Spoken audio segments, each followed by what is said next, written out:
So just a reminder that that was a recording that we were watching of Dr. Karen McAvoy's webinar from the 13th earlier this month. I didn't want anybody to log out as Melissa was closing that webinar out because we do have an opportunity today for folks that are on to participate in some discussion following this morning's session and the session that we just had, to offer some comments and questions for some discussion about REAP and concussion management in the school system.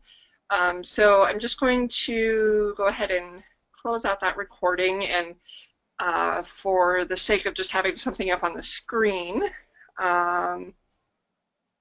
have my contact information as well as Scott Lindgren and Val Kuhl's information as the speakers from this morning, so that if you do need to get in contact with any of us individually, you certainly can do that.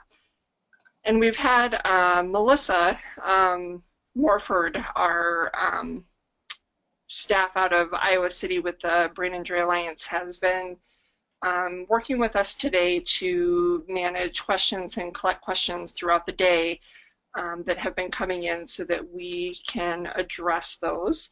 I just want to confirm, Scott and Val, were they able to get back on? Yes, we are. Can you hear us okay? We sure can. Fantastic. All right. So, now I was just that I can go ahead and begin asking some of those questions whenever you're ready. Go right ahead. All right.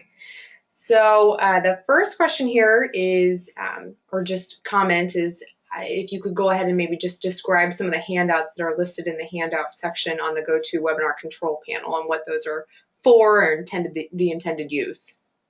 Absolutely. I'll go ahead and take that one. So just as a review of what we have in the handout section, and that is in your control panel, we have, and I think I'll go ahead and try to open these up. Hopefully they'll open up for us.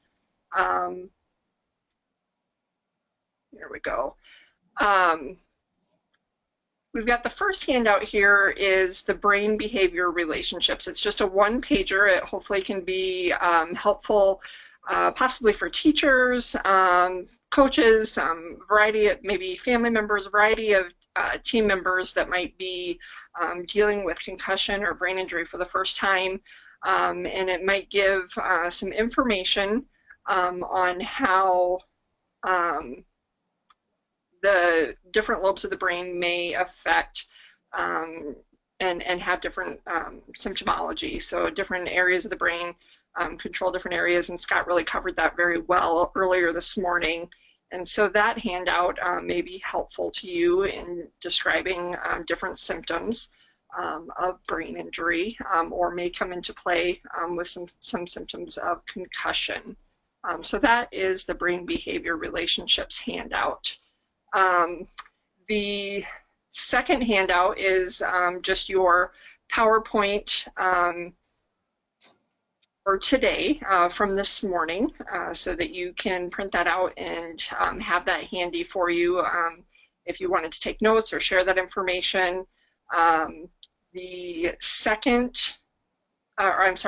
third handout is Dr. Karen McAvoy's webinar link that you can access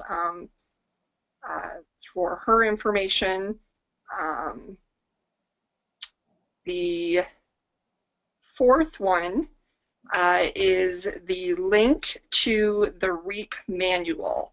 And if you were on Karen's, Dr. McAvoy's session that we just closed, she referenced quite a few pages throughout the manual.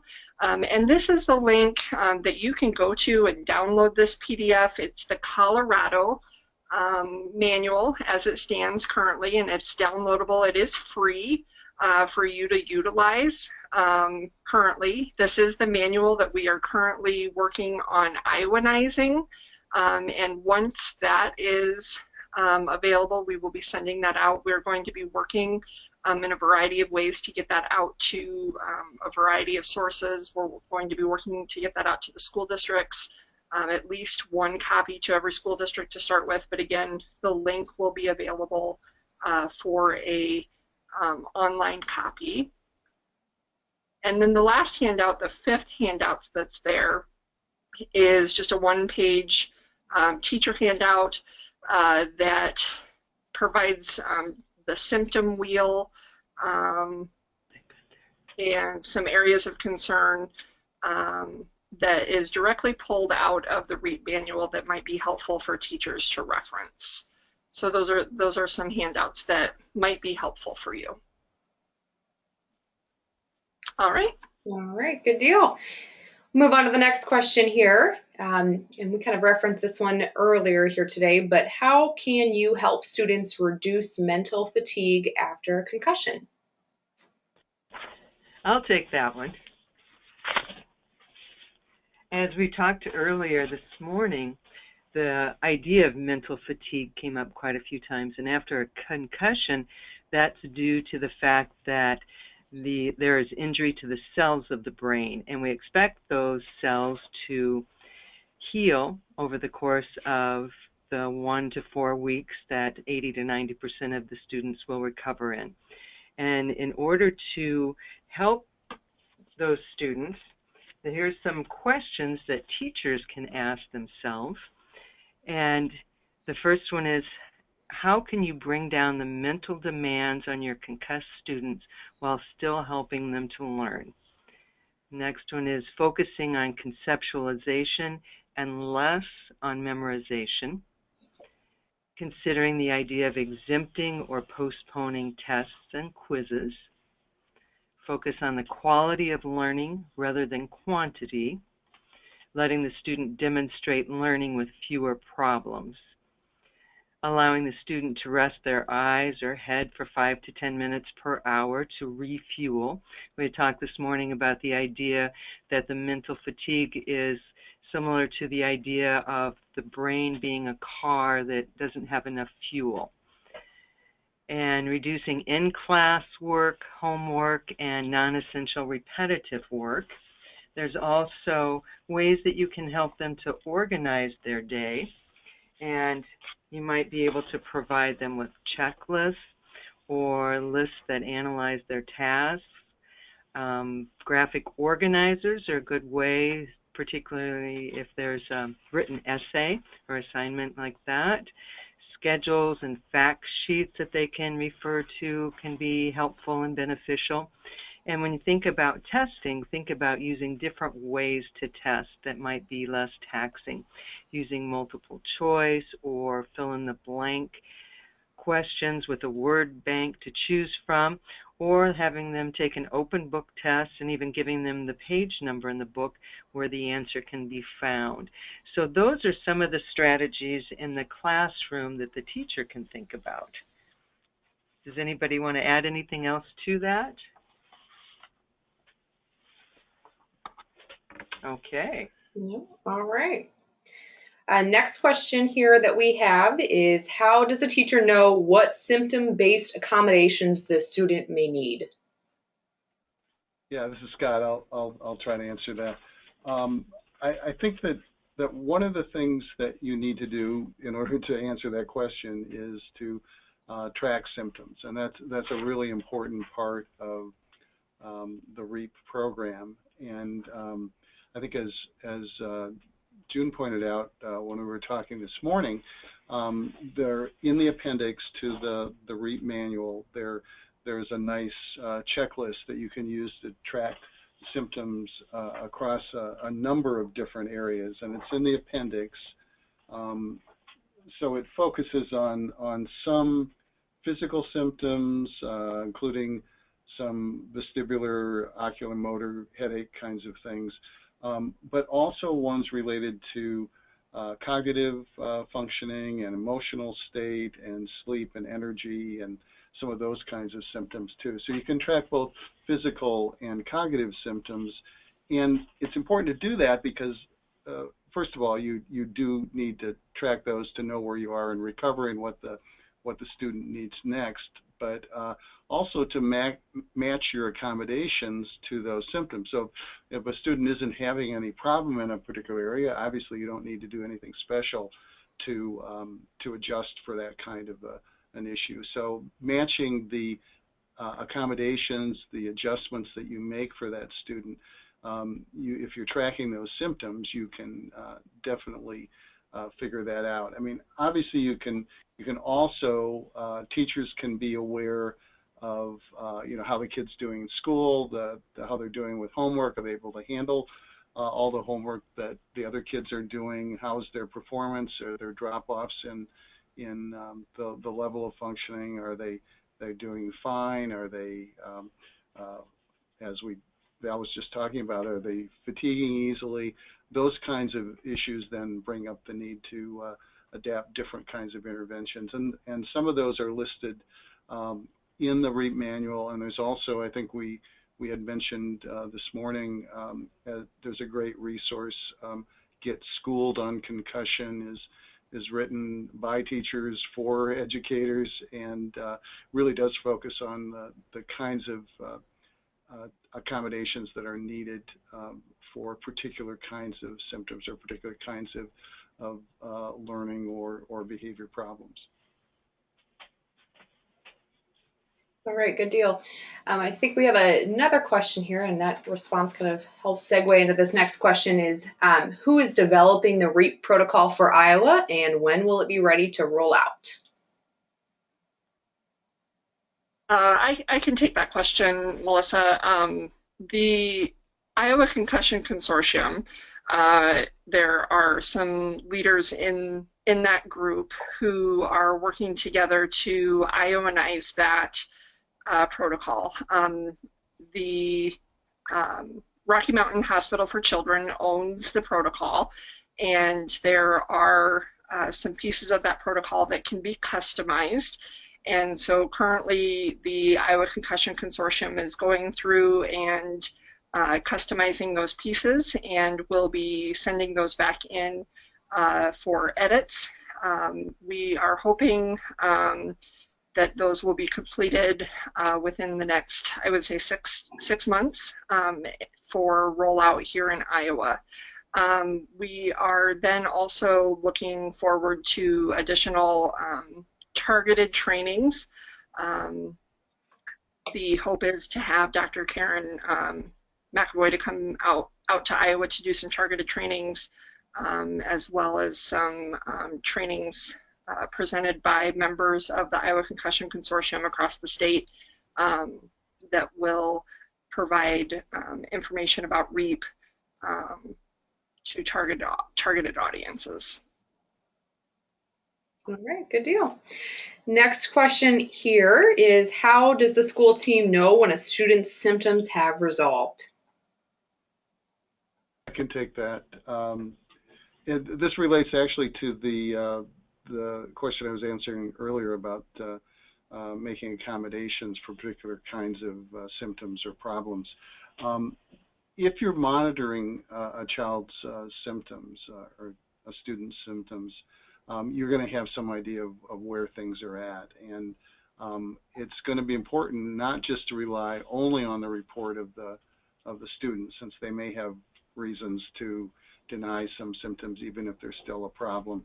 But if you're checking with all the members of the various teams that are part of the REAP protocol, so the family team, the school team that focuses on physical issues, the school team that focuses on academic issues, and then the medical team that's involved.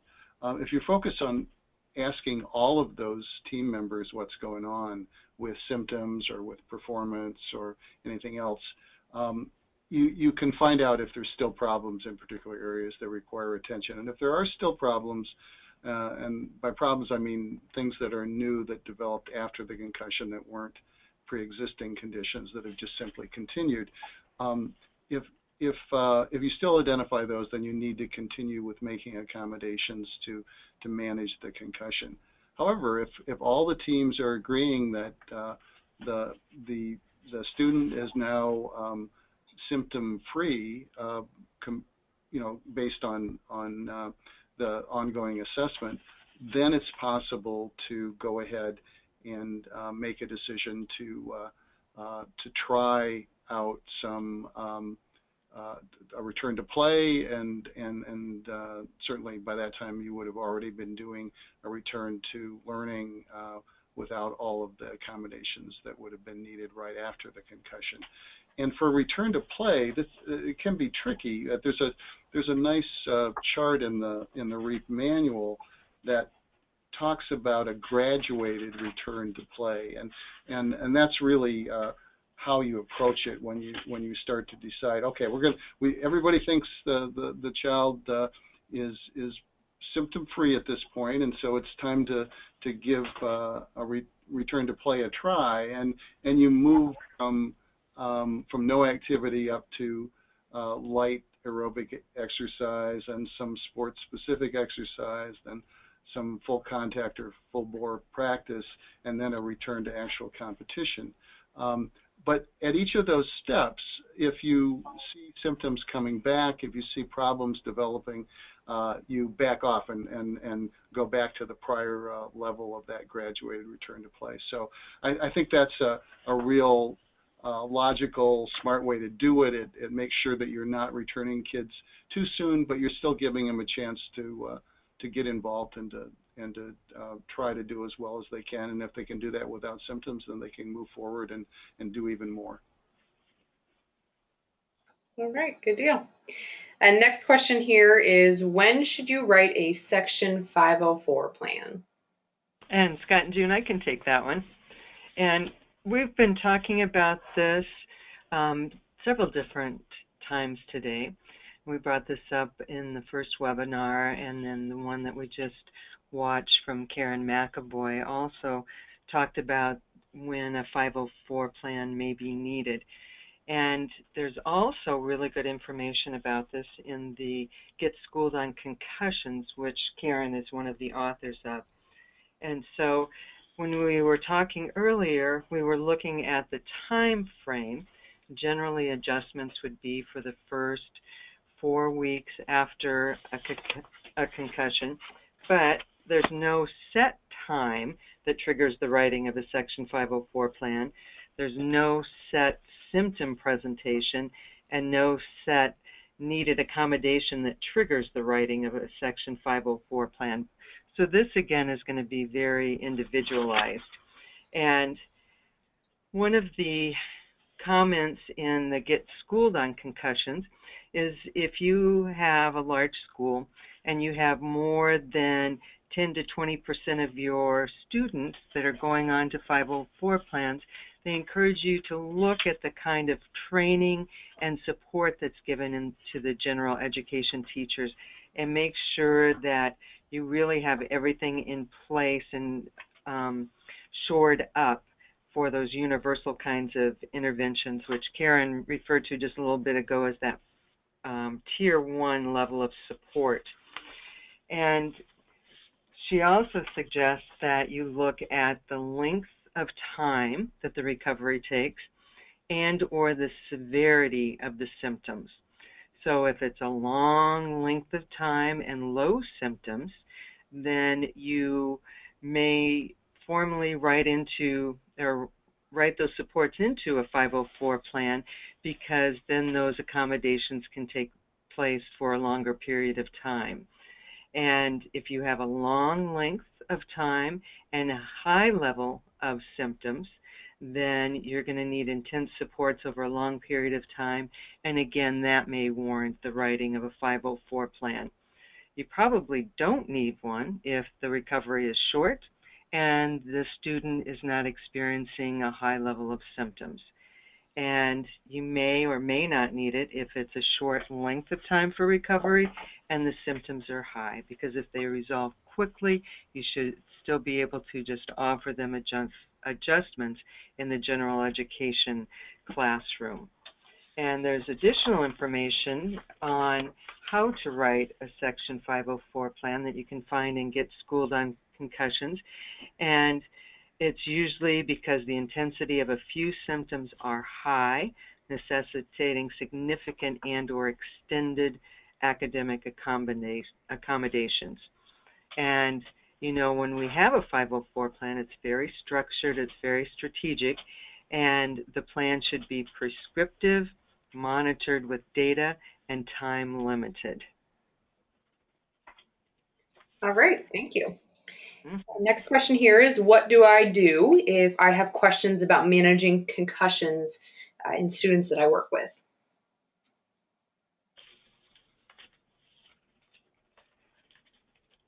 Yeah, we're trying to figure out exactly what the question is asking. This is saying that if there's a student with a concussion, what should they do? No, just where they might turn. I mean, I guess who should they contact? So we might just replay, I guess, that there's contact information listed here up on the screen.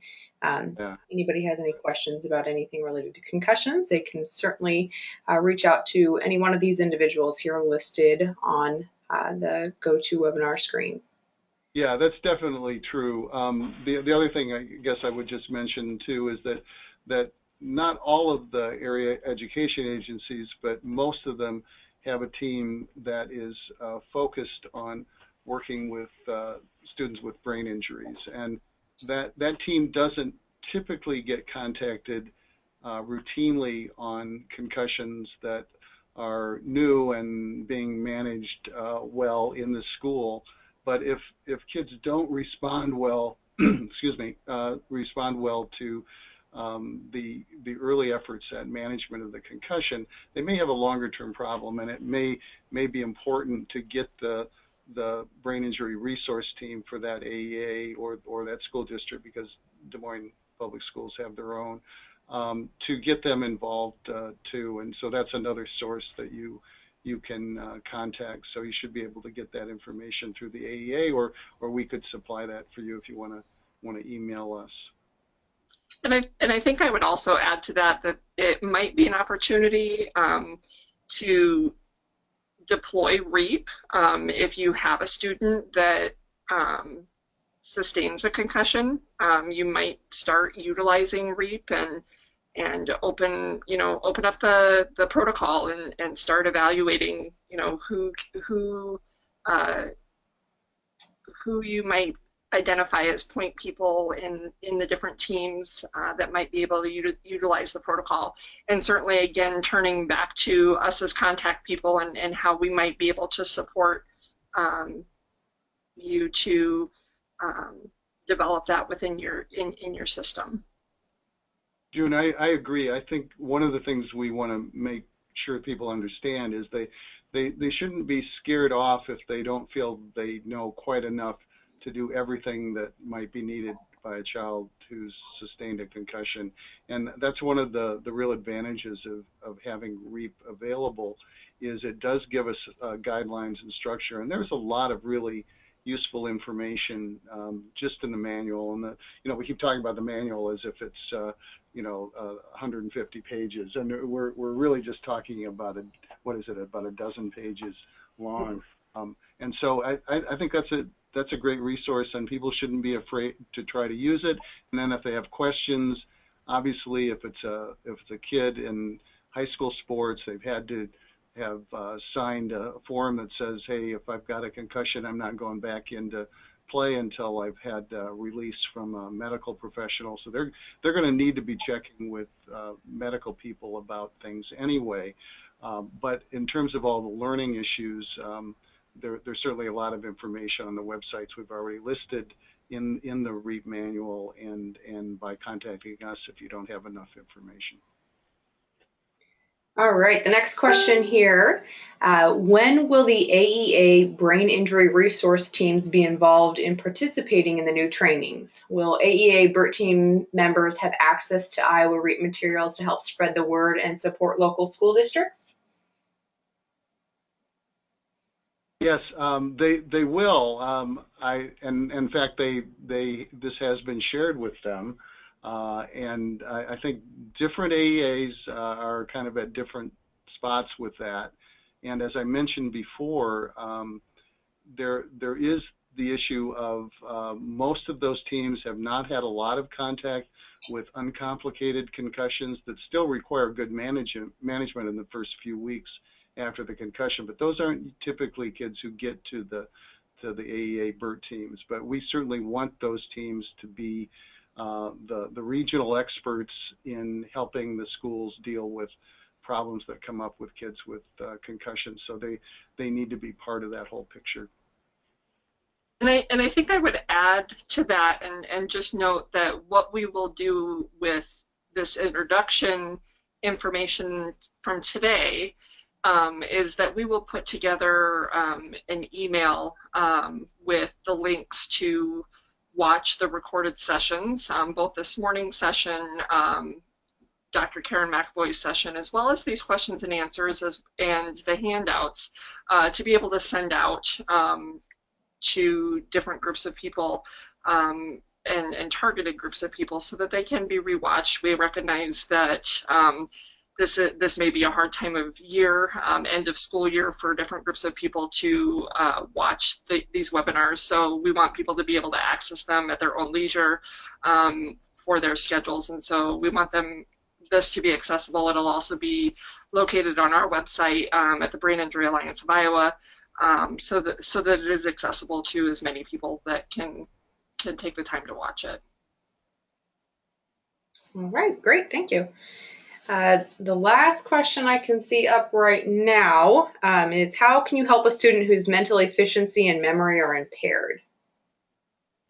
Yeah, I'll take that. So if we're thinking about mental efficiency, obviously that means that the student can't do things quite as quickly and easily as maybe they could before, and it's typically involved with kind of a slowdown in processing speed. There's a nice little table on page 9 of the REAP manual that deals with some of these kinds of concerns. So for example, for students with slower processing speed, some of the suggested accommodations would be like to provide extra time for tests and projects or to shorten those tasks. Also, you can assess whether a student has large tests or projects during the main recovery, which is really the next 3 weeks or 4 weeks, and then adjust or even remove some of those tests. You can also provide a note taker if they're having trouble keeping up with taking notes, or copies of teachers' notes during the recovery, and probably grading based on work that's been completed, not penalizing for missing work, at least as important in the first few weeks of slow processing speed and lowered efficiency as part of the picture. In terms of memory issues, it usually helps to allow them to not have to do more routine work and tests that require a lot of memory. You got to sort of figure out if if there are other ways to get the more important concepts out to the student rather than just memorizing a lot of detail that they may have trouble keeping in memory. So sort of working toward understanding and comprehending the core stuff and smaller amounts of material versus just rote memorization is certainly an important part of the picture. The other thing that I just wanted to point out, which is not directly related to that question, but I was just thinking we get this question a lot. There was a time not too long ago when the recommendation after a concussion was pretty much complete rest. I mean, like go home and sit in a dark room and don't try to read anything, don't do any work on a screen, don't even watch TV because that might be too tiring for your brain to handle. And certainly don't do anything in terms of physical activity. I think the recommendations have been that some of that was just misinterpretation of needing to rest your brain and rest your body. But the other is that really experts weren't quite sure what worked out best, and they knew some degree of rest was needed. The current recommendations are really to take a more reasonable approach to rest and basically reducing a lot of activities, limiting screen time and certainly the amount of cognitive load that you're putting on the student, but not to eliminate it completely. And actually, you can use that strategy of kind of tracking symptoms, headaches, feeling fatigued, feeling irritable.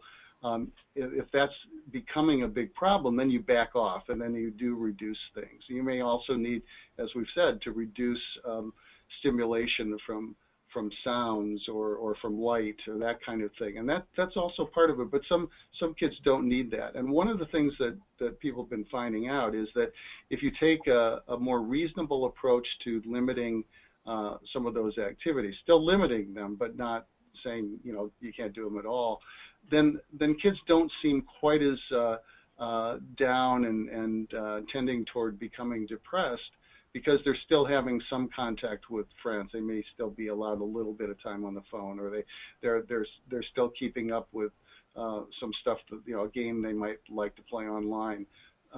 So there are those issues that really are important to keep in mind, is that we do want to give a student rest, limit activities, limit expectations, limit the time in school at first, but as they become able to handle it without a lot of symptoms, you can increase those. And so, locking a kid in a dark room for a couple of weeks is not good management of a concussion based on the most recent data we have. All right, thank you. I'm looking through here, and I think that concludes the questions that we have for right now. All right. Well, I would just like to add, and I don't know if Scott or Val, you have anything else to add. I think both of our programs have the availability and interest in providing support or answering any questions about the REAP concussion protocol. We're very interested in champions out there that are interested in kind of taking a dive into it. We both have availability and interest in doing some technical assistance, as well as case consultation, or in our case at the Brain Injury Alliance, some neuro resource facilitation, a program that we offer. So just want to make sure that we offer that as an option for those of you that are interested in implementing this or asking some additional questions outside of this venue. Yeah, this is Scott. I would agree, June, and I would also throw out that right now, as we mentioned, because we're doing modifications in the Colorado REAP manual to have Iowa examples and more Iowa themes, if there are issues that you really want to see, that there's something that from your experience here in Iowa with brain injuries, this might be a time to let people know that. So you can let us know, Val or me or June or anyone else who's involved with the coalition on concussion, and that's another way to kind of be part of the Iowa redesign of the REAP manual, is to have some input into the process. So if you've got some good ideas, please share them. Absolutely. All right, and I think with that, unless Melissa, any other questions have popped up in the last 30 seconds or so? No other questions. All right. I very much thank those of you that have joined us today, and thank you, Scott and Val, for your time today and your expertise in this area. It's very much appreciated. Thank you as well. Thank you. All right. Have a great day and enjoy your holiday weekend. Yes, you too. Thanks, everyone. Goodbye.